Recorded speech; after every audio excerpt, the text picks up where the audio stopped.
우리 다 같이 사도신경 하심으로 우리의 신앙을 고백하시면서 15일 새벽 예배 하나님 앞에 올리도록 하겠습니다.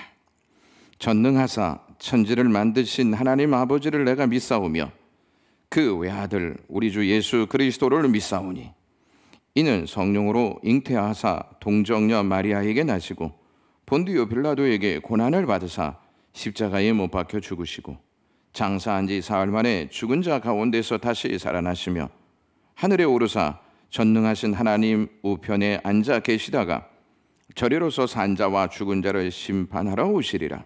성령을 믿사오며 거룩한 공회와 성도가 서로 교통하는 것과 죄를 사하여 주시는 것과 몸이 다시 사는 것과 영원히 사는 것을 믿사옵나이다. 아멘. 오늘 저희들에게 주신 하나님의 말씀 보도록 하겠습니다. 하나님의 말씀은 이사야서 41장 21절에서 29절 말씀까지 보도록 하겠습니다. 나 여호와가 말하노니 너희 우상들은 소송하라. 야곱의 왕이 말하노니 너희는 확실한 증거를 보이라. 장차 당할 일을 우리에게 진술하라. 또 이전 일이 어떠한 것도 알게 하라. 우리가 마음에 두고 그 결말을 알아보리라. 혹 앞으로 올 일을 듣게 하며 뒤에 올 일을 알게 하라. 그리하면 너희가 신들인 줄 너희가 알리라. 또 복을 내리든지 재난을 내리든지 하라. 우리가 함께 보고 놀라리라. 보라, 너희는 아무것도 아니며 너희 일은 허망하며 너희를 택한 자는 가증하니라. 내가 한 사람을 일으켜 북방에서 오게 하며 내 이름을 부르는 자를 해돋는 곳에서 오게 하나니 그가 이르러 고관들을 석회같이 토기장애가 진흙을 밟음같이 하리니 누가 처음부터 이 일을 알게 하여 우리가 알았느냐? 또 이전부터 알게 하여 우리가 옳다고 말하게 하였느냐? 알게 하는 자도 없고 들려주는 자도 없고 너희 말을 듣는 자도 없도다. 내가 비로소 시온에서 너희는 이제 그들을 보라 하였노라. 내가 기쁜 소식을 전할 자를 예루살렘에 주리라. 내가 본즉 한 사람도 없으며 내가 물어도 그들 가운데 한 말도 대답할 좋은 자가 없도다. 보라, 그들은 다 헛되며 그들의 행사는 허무하며 그들이 부어 만든 우상들은 바람이요 공허한 것뿐이니라. 아멘. 이스라엘의 역사는 유배와 깊은 연관이 있습니다. 이스라엘은 자주 야곱이라고 하는 그 내용을 통하여서 묘사되고 있는 부분이 이사야에서에 잘 언급되고 있습니다. 41장에서는 두 번이나 야곱으로 묘사하고 있고 그 내용이 8절과 14절에 기록되어 있습니다. 내가 택한 야곱아, 14절에 버러지 같은 너 야곱아, 이렇게 언급하고 있고요. 21절에서는 하나님이 자신을 야곱의 왕이라 이렇게 계시하십니다. 이는 야곱과 이스라엘이 같은 운명 공동체임을 전달하고자 하는 의도가 담겨져 있습니다. 야곱은 두 번이나 고향을 떠나 유배와도 같은 삶을 살게 되어집니다. 첫 번째, 여러분들이 잘 아시듯이 형 에서를 속이고 장자권을 빼앗은 이 야곱이 형의 죽음을 피해 바단 아람으로 도망가서 20년 동안 삶을 살게 되어집니다. 도망한 지 20년 후에 하나님의 은혜로 야복 강가를 건너게 되어지고 에서를 만나 화해를 하게 되어집니다. 그리고 가나안 땅에 들어가 살게 되어집니다. 두 번째는 가나안 땅에 살던 이 야곱이 사랑하는 요셉을 잃고 기근으로 인해 고통 중에 있었을 때에 잃었던 요셉을 다시 만나게 되고 그 요셉을 통해서 애굽에 내려가 살게 되어집니다. 애굽에서 이스라엘은 430년 동안 종 노릇하면서 힘겨운 유배 생활을 하게 됩니다. 그들은 고통의 한계를 느끼기 시작합니다. 그래서 하나님께 자신들의 처지를 다 내어놓습니다. 그들의 고통 소리를 하나님은 들으시고 모세를 보내셔서 그들을 애굽으로부터 구원해 내십니다. 그리고 가나안 땅으로 인도해 가십니다. 이스라엘 백성들은 가나안 땅에 들어가기 전 모세로부터 그 땅에 들어가서 어떻게 살아야 하는지를 듣게 되어집니다. 하나님의 은혜로 가나안 땅에 들어가서 풍족한 삶을 누리고 살 터인데, 만약 믿음을 잃어버리고 다른 신을 섬기게 되면 그 땅에서 뽑아내어 다른 나라에 내던지겠다 하는 경고의 메시지를 듣게 되어집니다. 그 내용이 신명기 29장 28절에 기록되어 있습니다. 여호와께서 또 진와 격분과 크게 통한하심으로 그들을 이 땅에서 뽑아내사 다른 나라에 내던지심이 오늘과 같다 하리라 하시는 말씀을 하십니다. 그리고 하나님은 모세가 죽기 전에 이스라엘 백성들이 어떻게 변질될 것인지 알려주십니다. 그 내용이 신명기 31장 16절에 기록되어 있습니다. 이 백성은 그 땅으로 들어가 음란히 그 땅의 이방신들을 따르며 일어날 것이요, 나를 버리고 내가 그들과 맺은 언약을 어길 것이다 하는 말씀을 하십니다. 하나님의 말씀대로 이스라엘 백성들은 어이없게도 구원과 은혜를 베푸신 하나님을 버리고 가나안 신을 따르고 섬깁니다. 하나님은 선지자들을 보내셔서 그들의 악행을 누누이 경고하십니다. 하지만 이스라엘 백성들은 등을 돌리고 우상의 쉼치에 경고를 듣지 않습니다. 하나님은 말씀대로 이스라엘 백성을 가나안 땅에서 뽑아내사 바벨론으로 유배를 떠나게 하십니다. 이스라엘이 바벨론에 의해서 심판받은 것은 우상 숭배 형벌로 내려진 결과 때문이었습니다. 하나님은 우상 숭배의 악행을 가만히 내버려 두시는 분이 아니십니다. 우상 숭배는 구원의 은혜를 입은 자들이 그 은혜를 잃어버리고 악을 선택해 악을 따르는 행위입니다. 우상 숭배의 형벌로 바벨론에 유배된 이스라엘 백성들의 삶은 고통스러웠고 버거웠습니다. 이스라엘 백성과는 좀 다르지만 우리의 현실도 지금 코로나로 인하여서 유배된 상태와 같이 격리된 삶을 살아가고 있습니다. 유배된 삶에서 벗어나고는 싶지만 우리의 힘으로는 역부족이다 하는 것을 절실히 느끼게 되어집니다. 바벨론으로 유배된 것이 우상 숭배의 형벌임을 이스라엘 백성들은 잘 알고 있었습니다. 그런 그들이 바벨론에 유배되어서 그 땅에 들어가 우상 숭배를 하고 있는 문화에 같이 살면서 이방신들의 유혹을 받게 되어집니다. 그 땅에 살면서 이스라엘 백성들 귀 속에 끊임없이 들려오는 소리가 있었습니다. 유다의 멸망은 우리가 섬기는 마르독 신이 유다가 섬기는 이스라엘을 패배시킨 것이다 하는 소리였습니다. 우리의 신이 유다의 신을 이겼다 하는 소리였습니다. 이스라엘 백성들이 막상 바벨론에 가보니 그 나라의 크기는 엄청났고요, 영화는 딱 입이 벌어질 정도로 매우 화려했습니다. 그러면서 그들이 드는 생각이 바벨론의 이 크기와 이 영화가 그들의 신인 마르둑이 마련해 준 것이다 하고 그러한 생각을 하게 되었습니다. 동시에 자기들의 형편과 처지를 생각해 보니 자신들의 왕이신 하나님이 작게 보였을 것이고 작게 보이신 하나님 때문에 좌절하게 되어지는 마음을 갖게 됩니다. 따라서 선지자들이 예언하였던 바벨론의 멸망, 이스라엘 백성들이 다시 본국으로 귀향하는 역사가 허황된 약속처럼 느끼게 되었습니다. 그들의 신앙마저 본질에서 떠나 유배된 상태에 머무르게 되었습니다. 바벨론의 신 마르둑과 우상들을 따르는 것이 현실적으로 유익하다고 그들은 생각하게 되었습니다.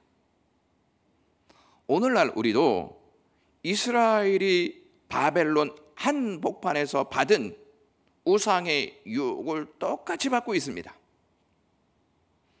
하나님이 아닌 다른 종교가 기승을 부리면서 포교 활동을 하고 있습니다. 그들의 메시지를 잘 들어보면 모든 종교에는 구원이 있다. 기독교만 구원이 있는 것이 아니고 모든 종교에는 다 하나님의 나라에 갈 수 있고 천국에 갈 수 있고 극락 영생을 바라볼 수 있는 역사를 갖고 있다, 이렇게 말한다는 것입니다. 그리고 물질이 있어야 이 땅에서 행복하게 살 수 있다는 물질주의인 맘모니즘과 다른 사람이나 사회 일반에 대해서 배려하지 않고 자신의 이익이나 행복만 고집하는 자기애에 빠져 있습니다. 이 모든 것들이 우상을 숭배하는 것과 똑같다는 것이죠. 이러한 우상의 역사들이 우리의 마음을 계속 유혹하고 있고 우리의 삶을 움직이고 있습니다. 오늘 본문의 이사야는 야곱의 왕이 너희 우상들은 소송하라, 너희는 확실한 증거를 보이라, 이렇게 21절에 말씀하십니다. 하나님이 자신을 야곱의 왕이라고 하신 이유는 이스라엘과의 언약적 관계임을 강조하시기 위해서 하시는 말씀입니다.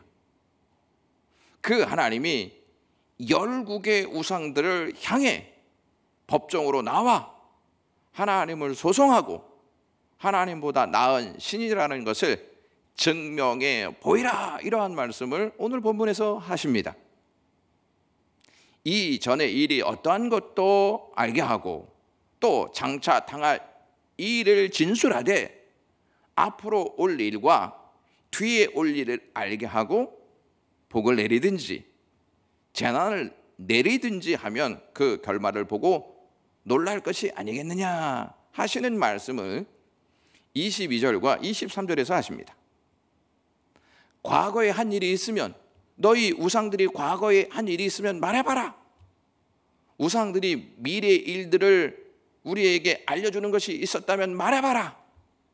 미래에 있을 일들을 말하고 좋은 일이든 나쁜 일이든지 다 이루면 그 위대함을 인정할 것이다, 이렇게 말씀하고 계십니다. 이 정황상 과거의 일은요, 아수르나 바벨론의 정복과 관련된 일이고 미래의 일은 유대인 바벨론 포로 귀환과 관련된 일을 염두에 둔 표현이라, 이렇게 말씀드릴 수 있습니다. 하나님은 우상의 유혹을 받고 있는 이스라엘 백성들에게 유배의 결과가 하나님이 바벨론 신 마르둑에게 패했기 때문이 아니고 이스라엘의 우상 숭배 형벌로 내려진 결과다, 이렇게 말씀하고 계신 것입니다. 이스라엘의 유배는 바로 그것을 깨닫고 정신을 차려서 하나님을 바로 보게 하게 하시려는 하나님의 계획이 담겨져 있는 것입니다. 하나님은 이 일을 신명기를 통해 이미 말씀하셨습니다. 이스라엘이 가나안 땅에 들어가기 전부터 말씀하셨던 내용이고 그들이 바벨론에 유배되어서 귀환하게 될 것이다 하는 미래의 역사까지 이미 다 말씀하셨습니다. 이런 존재가 나다, 나와 같은 존재가 있으면 나와봐라, 이것이 오늘 본문 말씀의 핵심 내용입니다. 하지만 이스라엘 백성들은 정신을 차리지 못하고 있었습니다. 마음을 빼앗기고 있었습니다. 하나님을 바로 보지 못하고 있었다 하는 것입니다. 다 그렇지는 않지만 교회를 다니시는 분들 중에 믿음 생활을 하다가 일이 잘 풀리지 않거나 삶의 무게가 더해진다든지 묶여 있다는 현실이 와 닿게 되어지면 용하다는 점쟁이를 한번 찾아가 볼까? 이러한 마음이 드는 분들이 있습니다. 그러한 생각을 가지고 있는 분들이 있다면 24절과 29절의 말씀을 주의 깊게 들으셔야 합니다. 24절에 보라 너희는 아무것도 아니며 너희 일은 허망하며 너희를 택한 자는 가증하니라. 29절에 보라 그들은 다 헛되며 그들의 행사는 허무하며 그들이 부어 만든 우상들은 바라며 공허한 것 뿐이니라. 이렇게 말씀하십니다. 여러분, 우상은 아이들이 가지고 노는 인형과 똑같다 이렇게 말씀드릴 수 있습니다. 아이들이 인형에게 절을 하고 인형에게 자기의 삶을 맡기고 인형을 섬긴다면 부모들은 이렇게 이야기할 것입니다. 왜 그렇게 엉뚱한 짓을 하냐? 이 말을 하면서 그 아이들을 나무라지 않겠습니까? 하나님이 우상을 섬기는 행위를 가증하다고 표현하셨습니다. 가증하다는 뜻은 구역질 난다, 혐오스럽다 하는 의미가 담겨 있는 말씀입니다. 하나님은 이스라엘 백성들에게 바벨론에 갇혀서 유배민으로 살지 않고 다시 귀환하게끔 내가 한 사람을 일으킬 것이다 이렇게 25절에서 말씀하십니다. 그가 누구냐면 여러분들이 잘 아시듯이 페르시아의 왕 고레스입니다. 이 고레스는 바벨론을 멸망시킬 자입니다. 고레스가 일어나서 페르시아 제국을 세우고 주변 국들을 정복하게 될 것에 대해서 아무도 이야기한 적이 없습니다. 하나님이 처음으로 예루살렘 선지자들에게 말씀하셨던 내용입니다. 하나님이 보신즉 한 사람도 이 사실에 대해서 이야기한 적도 없고 물어보는 사람도 없었고 그들 가운데 한 사람도 이 부분에 대해서 조언하였던 자가 없었다. 이 사실을 28절에서 말씀하십니다. 우상들은 물론이거니와 우상을 숭배하는 자들조차도 그에 대해서 답을 할 수 있는 자가 없었습니다. 그래서 우상 숭배자들이 부어 만든 우상은 바람이다, 공허하다, 그들은 다 헛되다, 그들의 행사는 다 허무하다 이렇게 28절에서 29절까지 말씀하고 있습니다. 우상과 우상을 숭배하는 자들의 허망함을 말씀하고 있는 부분입니다. 하나님은 이스라엘의 귀환을 위해 한 사람 고레스를 일으키셨듯이 우리의 구원을 위해 독생자 예수 그리스도를 세우셨습니다. 이스라엘이 약속의 땅에서 바벨론으로 유배된 것처럼 예수님은 하나님의 보호자 우편에 계시다가 우상이 가득한 땅으로 내려오셨습니다. 어떤 측면에서 보면 유배와도 같다 하는 모습을 여기에서 우리가 생각해 볼 수 있는 부분입니다. 이 땅에 오신 예수 그리스도는 온갖 고난을 다 받으시고 십자가에서 우리를 위해 돌아가셨습니다. 하지만 다시 부활하심으로 죽음에서 승리하셨습니다. 이 결과로 예수님은 우리에게 하나님의 나라를 주셨습니다. 하나님의 나라를 주셨다는 말은 이스라엘 백성들이 바벨론에서 이스라엘 땅으로 귀환하는 것처럼 우리도 이 땅에서의 삶을 살다가 하나님 나라로 가는 것과 같다 이렇게 생각해 볼 수 있습니다. 약 4세기에 로마 황제의 부인이었던 유독시아가 사치스러운 삶을 살고 있었습니다. 이에 대해서 요한 크리스톰이라고 하는 목사님이 경고를 했습니다. 사치에서 돌이키시오. 사치스러운 삶을 떠나시오. 이렇게 경고하였습니다.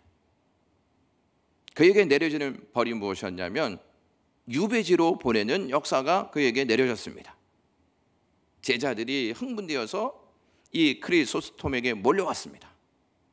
선생님, 어쩌면 유배지에서 황제 부하들에 의해서 목숨을 잃을지도 모릅니다. 걱정이 됩니다. 많이 불안합니다. 이러한 표현을 합니다. 그러나 그 모습을 본 요한 크리소스톰은 담대히 이렇게 말하였습니다. 두려워하지 마십시오. 나의 생명은 그리스도께 있습니다. 죽음 뒤의 천국을 알고 있는데 죽음을 두려워할 수는 없습니다. 유배 떠나는 것이 두렵습니까? 모든 땅과 세상이 주님의 것인데 고향을 떠난다고 해서 두려워할 수는 없습니다. 나의 소유를 잃는 것, 나는 빈손으로 왔고 빈손으로 갈 것입니다. 저들이 우리를 쫓아내면 우리는 엘리야처럼 될 것이고 사자굴에 넣으면 다니엘처럼 될 것입니다. 돌로 친다면 스데반처럼 될 것이고 목을 친다면 요한처럼 될 것입니다. 저들이 나를 매질한다면 사도 바울처럼 될 것입니다. 자, 이제 그대들이 대답하십시오. 하나님을 의지하는 사람이 두려워할 이유가 무엇이 있겠습니까? 사랑하는 영광의 가족 여러분, 우상으로 가득한 이 세상에서 고난이 있을 수 있습니다. 어려움이 있을 수 있습니다. 압박이 있을 수 있습니다. 하지만 두려워하지 마십시오. 우리에게는 예수 그리스도가 함께 하시는 역사가 있고 그 예수 그리스도는 우리를 본향으로 이끌기 위해서 성령을 주셨습니다. 그 성령을 의지하면서 우상으로 가득한 이 세상에서 그리스도만 바라보시면서 살아가시기를 주님의 이름으로 간절히 소망합니다. 기도하겠습니다. 주님 감사합니다. 우상으로 가득한 이 세상 가운데 여러 가지 유혹이 있지만 믿음의 주요 온전케 하시는 이인 예수를 바라보면서 살아갈 수 있는 믿음의 은총 주셨사오니 감사합니다. 주님 바라보면서 믿음의 길을 걷게 하시고 코로나의 위기 가운데에도 하나님만 바라볼 수 있는 영광의 모든 가족들 되게 하시옵소서. 모든 것을 하나님께 맡기오며 예수 그리스도의 이름으로 기도드리옵나이다. 아멘.